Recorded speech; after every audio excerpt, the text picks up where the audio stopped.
নমস্কার, আমি রীতি আর আপনারা শুনছেন রীতির অডিও ক্যাফে। একটা প্রশ্ন দিয়ে শুরু করছি। ধরুন আপনার জীবনে দুই ধরনের মানুষ আছে। একদল যারা আপনার খুব কাছের আত্মীয়, যাদের সাথে আপনার রক্তের সম্পর্ক আছে, কিন্তু কখনো কোনো প্রয়োজনে দুঃসময়ে তারা আপনার পাশে থাকেনি।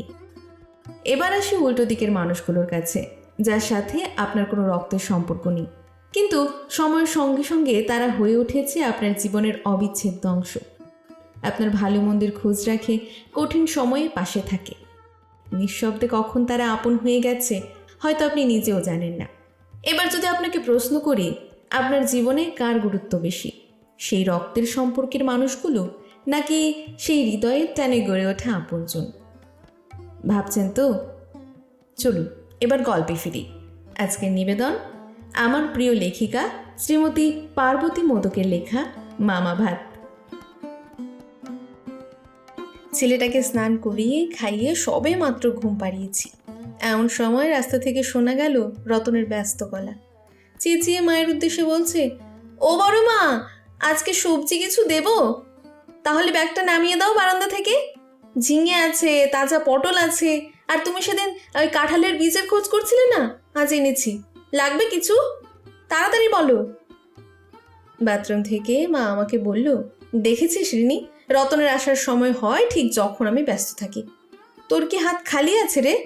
একটু গিয়ে বল তো, আজ আর কিছু লাগবে না। ঘরে যা আছে তাই দিয়ে সেরে ফেলেছি, কাল একবারে টাটকা বাজার করব। আমি বারান্দা দিয়ে মুখ বাড়িয়ে বললাম, রতন, আজ আর কিছু লাগবে না ভাই। মা বলল কাল সকাল সকাল আসতে, একেবারে ব্র্যান্ড নিউ সবজি নেবে। রতন একগাল হেসে ভ্যানে উঠতে উঠতে বলল, ও ছোট দিদি, ভাগ্নি কি করছে গো? জামাইবাবুর শরীরটা ভালো আছে? কাল বড়দিদি আসছে না? ঠিক আছে, আমি যাই, সকাল সকাল আসবো, মা জননীকে বলে দিও। বলতে বলতে প্যাডেলে চাপ দিয়ে সামনের মোড়ে অদৃশ্য হয়ে গেল।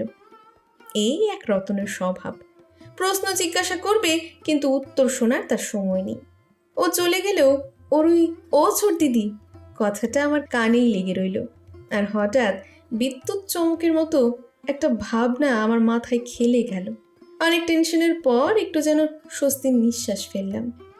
আমরা দুই বোন, দিদি সুচরিতা আর আমি সুচিস্মিতা। বাবার সোনার দোকান আর মা অঙ্গনবাড়িতে চাকরি করত, এখন রিটায়ার্ড। দিদির বিয়ে হয়ে গেছে 8 বছর হলো। দিদি জামাইবাবু আর ছেলে ভুবনকে নিয়ে কর্মসূত্রে পুনেতে থাকে, তাই বছরে কিংবা 2 বছরে একবার এসে ঘুরে যায় দিন 15-র জন্য। ওই সময়ের মধ্যে শ্বশুর বাড়ি, আত্মীয় স্বজনের বাড়ি, আমাদের বাড়ি, এই সব জায়গায় গড়ে 1.5 দিন করে কি 2 দিন করে ভাগে পড়ে। ফলে বাবা মায়ের কোনো দায়িত্বই ও নিতে পারে না। আর আমার বিয়ে হয়েছে এই 2.5 বছর চলছে। আমার শ্বশুর বাড়িও খুব কাছাকাছি নয়, বাড়ি থেকে প্রায় ঘন্টা 2-এর দূরত্ব। তাই আমাদের দুই বোনের শ্বশুর বাড়ি যাওয়ার পর মা বাবা একাই থাকে। আমরা চিন্তা করব বলে খুব বড় সমস্যা কিছু না হলে ওদের সুবিধা অসুবিধা আমাদের জানায় না। আবার আমরাও দূরে থেকে ওই বিষয়ে অনেকটা নিশ্চিন্তে থাকি। কারণটা হলো এই রতন। বছর 20 রতন থাকে আমাদের পাড়াতেই। পড়াশোনায় খুব একটা খারাপ ছিল না ও, কিন্তু কপাল সাথ দেয়নি ছেলেটার। 13 বছর বয়সে মাটা অজানা জ্বরে চলে গেল। বাবা আবার বিয়ে করে নতুন সংসার পাতল। সৎ মায়ের হেলায় ছাত্তায় কোনো রকমে বড় হলো রতন। মাধ্যমিক পাশ করার পর এবার নিজের রাস্তা নিজে দেখে নাও বলে ওর বাবা হাত তুলে নিল। তখন থেকে ভ্যানে কাঁচা সবজি, ডিম বিক্রি করা ওর পেশা। শান্ত, ভদ্র, সৎ আর মিষ্টি স্বভাবের ছেলেটাকে আমার মা বাবা দুজনেই অত্যন্ত স্নেহ করে। আমাদের রোজগারের বাজার আসে রতনের থেকেই। সেই থেকেই রতন মাকে বড় মা, বাবাকে বড় জেঠু আর দুই বোনকে দিদি বলে ডাকে। এমনকি আমার ছেলে হয়ে এ বাড়িতে আসার পর দিনই এক সেট তোয়ালে নিয়ে এসে ছেলের মুখও দেখে গেছে। এই তো গত বছর অষ্টমীর দিন বাবার রাতে হঠাৎ প্রেশার বেড়ে গিয়ে ভীষণ শরীর খারাপ করেছিল। পুজোর সময় মা একা কী করবে বুঝে উঠতে পারছিল না। পাড়ার সবাই পুজো নিয়ে ব্যস্ত। বাধ্য হয়ে মা রতনকে ফোন করে। সঙ্গে সঙ্গে ও একটা গাড়ির ব্যবস্থা করে হাসপাতালে ভর্তি করে। ছোটাছুটি করে ওষুধ, ডাক্তার সব একা হাতে সামলেছিল। তারপর পরিস্থিতি একটু স্টেবল হলে আমাকে ফোন করে সবটা জানায়। আমরা গিয়ে বাকিটা সামাল দিই। ডাক্তারবাবু রিলিজ করার সময় বলেছিলেন, ঠিক সময় মতো না নিয়ে এলে বিপদ হতে পারত। ছেলেটা বেশ চটপটে। কে হয় আপনার? বাবা হেসে বলেছিল, আমার ছেলে। মা মরা বাপকে কাছে না পাওয়া রতনের চোখের জলটা আমাদের চোখ এড়ায়নি। সেই থেকে বাড়ির ইলেকট্রিক বিল দেওয়া, ওষুধ এনে দেওয়া, মাছ কিনে দেওয়া, এসব কাজগুলো রতনই নিয়মিত করে। রোজ বাড়িতে আসে না, তবে ফোন করে খবরাখবর ঠিক রাখে। পাড়া প্রতিবেশী আত্মীয় স্বজন অবশ্য সাবধানই করে আমাদের। সোনার ব্যবসা, বাড়িতে শুধু বুড়ো বুড়ি দুজনই। এভাবে একটা বাইরের ছেলেকে এতটা প্রশ্রয় দেওয়া ঠিক কাজ নয়। মা হাসে, বলে, এই যে খবরে দেখি নিজের ছেলে নিজের মেয়ে সম্পত্তির জন্য বাবা মাকে স্টেশনে বসিয়ে দিয়ে আসতেও দুবার ভাবে না।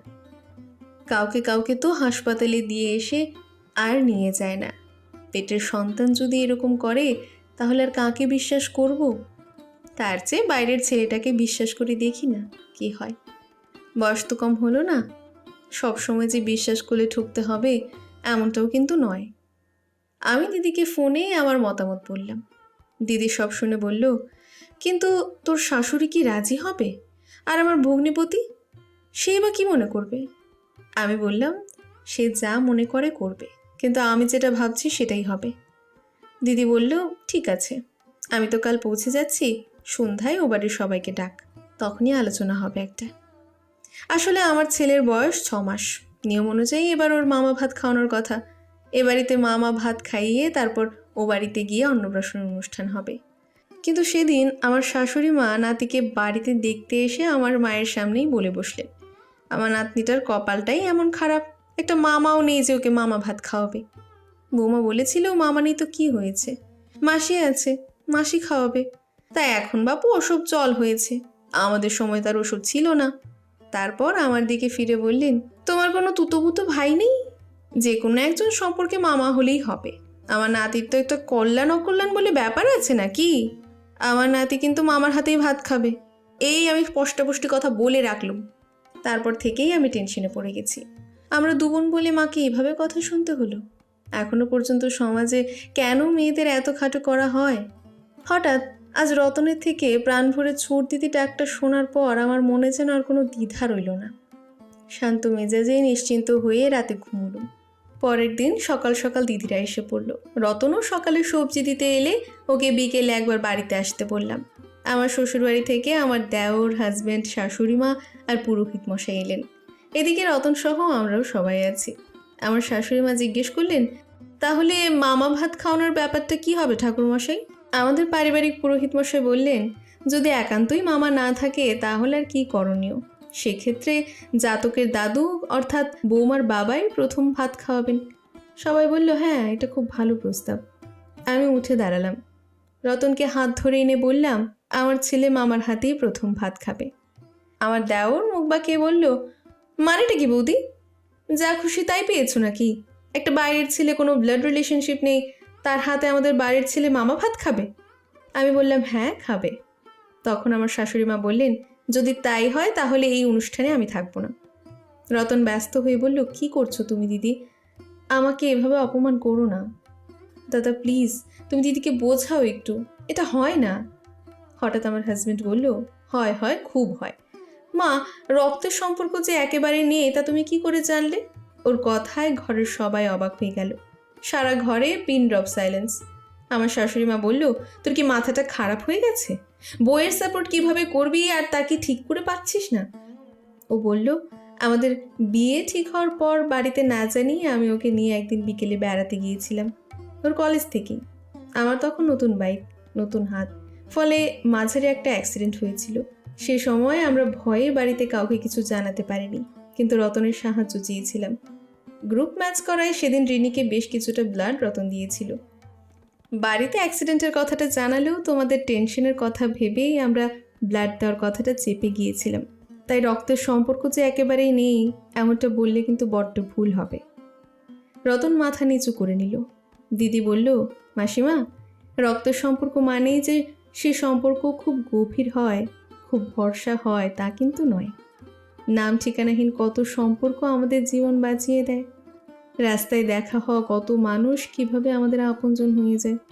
আত্মীয়তার সূত্রে বাঁধা ঈর্ষার সম্পর্ক নাকি রক্তের সম্পর্কহীন ভালোবাসার সম্পর্ক? কোনটা বেশি দামি বলুন তো? আর আমাদের তুতো ভাইয়ের কথা বলছেন, ওরা কিন্তু আমাদের দুঃসময়ের কোনো খবর নেয় না।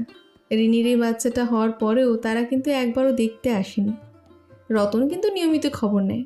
যতবার বাচ্চার ভ্যাকসিন হয়েছে রতন গাড়ি ডেকে নিয়ে যাওয়ার ব্যবস্থা করেছে, রাত বিরেতে ডাক্তার নিয়ে এসেছে। তাহলে ভাগ্নের উপর কার দাবিটা বেশি বলুন তো?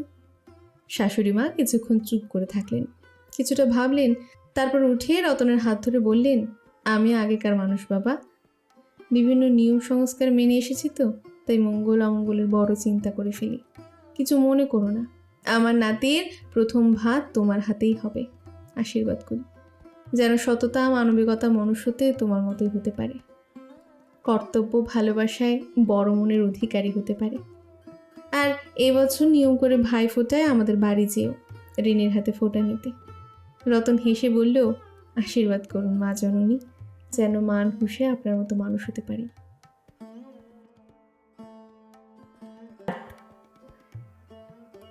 কেমন লাগলো আজকে নিবেদনটি অবশ্যই কমেন্টে জানাবেন।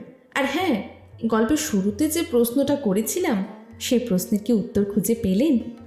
যদি পেয়ে থাকেন তাহলে কমেন্টে জানাতে একদম ভুলবেন না।